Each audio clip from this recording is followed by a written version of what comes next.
Hi, this is Dan, and welcome to Hollywood Takes. Today we are going to be discussing the coming of traditional advertising to streaming. I actually think that this is a good step forward, but it's going to come with a price that I think a lot of the people who are pushing for it right now do not anticipate. And that is that once you bring advertisers in, and I don't care how much you think that they won't have an impact on the content being created, they most certainly will. Why? Because they're putting up money. And what they want from that money is to get the maximum number of eyeballs possible. Therefore, they're going to start demanding that certain things be done to the content. The number one thing that I believe that they are going to insist on is that the content be fairly clean and straightforward. That means a lot of the things that have been made that were primarily created out of a desire to be controversial are going to find themselves very much stepped back.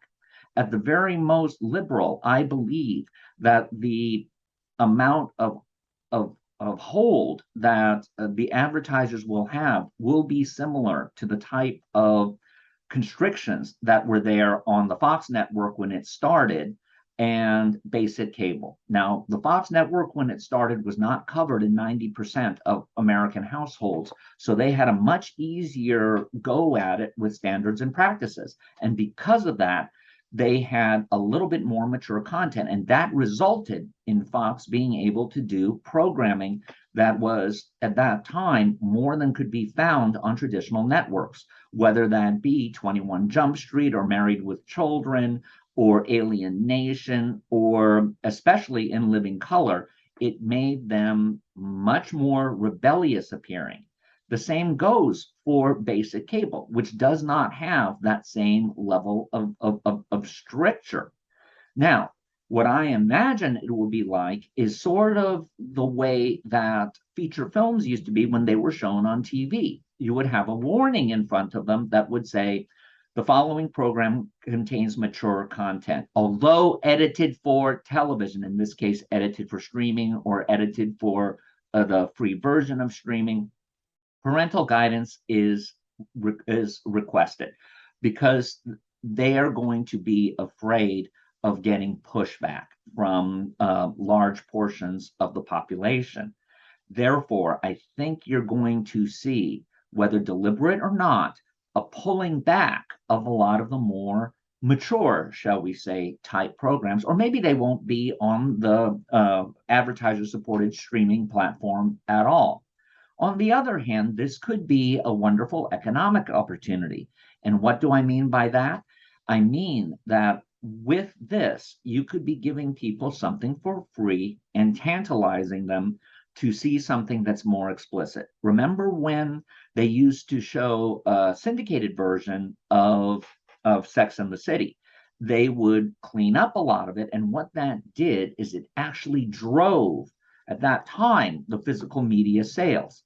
I believe that if you show a continual variety of programming, all of it with the warning attached to the front of it, that it has been reconformed to different standards, you will drive a certain percentage of the population to want to see it on the streaming platform for pay. So this could turn out to be a good thing, and this might have been the actual incentive behind what the streaming services are wanting to do. Either way, though, another thing that is going to be happening is you are going to see the content being pushed further and further into the realm of domestic specificity. Now, part of this is natural because we've already seen that the foreign market is not necessarily receptive to too much American programming that is America specific. And so, therefore, there was a lot of hand wringing over some of the content that was being produced, especially the kind that was considered to be relatively controversial, that didn't have a market anywhere other than the US. There's nothing wrong with that. But they were made with the feeling that eventually China was going to double the amount of revenues that were available for any kind of programming. And now that China is almost completely off the table, And I know there's people who keep thinking, no, it's all going to come back. No, it won't. It is done. Get over it. In the same way, Japan, once it pulled out of the home video market, it was done, and they were done. So please don't think that China is going to come back on a white horse and buy everything. It's not. So what we're going to see is we're going to see probably a lot more co-ventures with Europe, with Korea, with Japan that will do their programming through the Netflixes and the Disney Pluses and the HBO Maxes when they get their foreign pieces in line. But that content that's being done as co-venturing will not be the content that was originally geared for the United States. Instead, it will be geared for those individual markets. And in the process of doing that, I think that will be a good thing as well, because then that content will have a much more humanist and detailed vision of that local area rather than something being blanded out so that it works everywhere. So that in turn can be a positive. What this means for the US, though, is that means that these content providers are not going to be able to look at the United States as only the coast. They're going to have to pay attention to the entire country. And that's going to mean that they're going to need to stop it with making programming that is entirely slanted and or absolutely decides to be derisive of half the population. That does not work.